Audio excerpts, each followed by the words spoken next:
breaking news this hour. Whistleblower Bradley Manning has been sentenced to 35 years behind bars. The former Army private who leaked thousands of classified US documents to WikiLeaks will also be dishonorably discharged. And RT producer Andrew Blake is in courtroom when the sentence was read out. And joining us now live, Andrew, nice to see you. So you were in the courtroom. So can you tell us? Hi there. So can you tell us the details?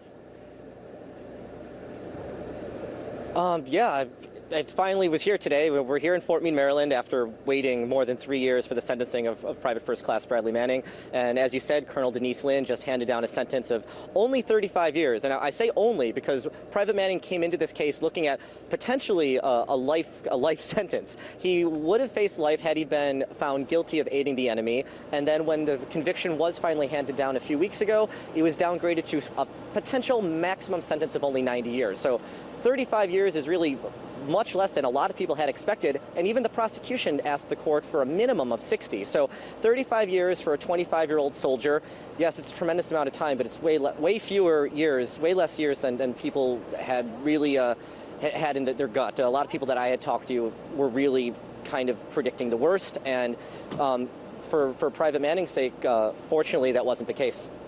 Of course, you followed the case of Bradley Manning since the beginning, so can you sum up all of his tribulations?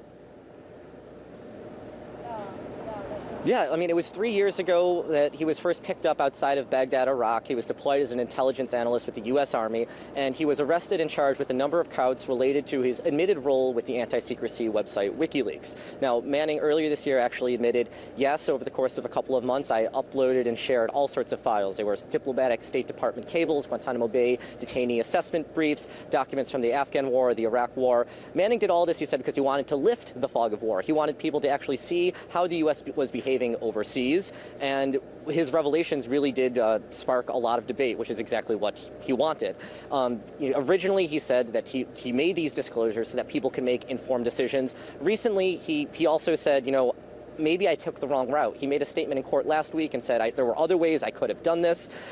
Perhaps, who am I to think that a junior intelligence analyst could really change the world? But so Private Manning has supporters around the world, and there's going to be protests and rallies across the world, actually, today. I know there's going to be one in front of the White House at 7:30, another Chicago, New York, all over the country and abroad. People have been asking for the president to just get rid of this case for a while now, and later on the defense will begin the appeals process. They plan on petitioning President Obama to pardon PFC Manning, and we'll have a little bit more details on that later in the day following a press conference this afternoon. All right, Andrew Blake, RT producer, thank you very much, Andrew.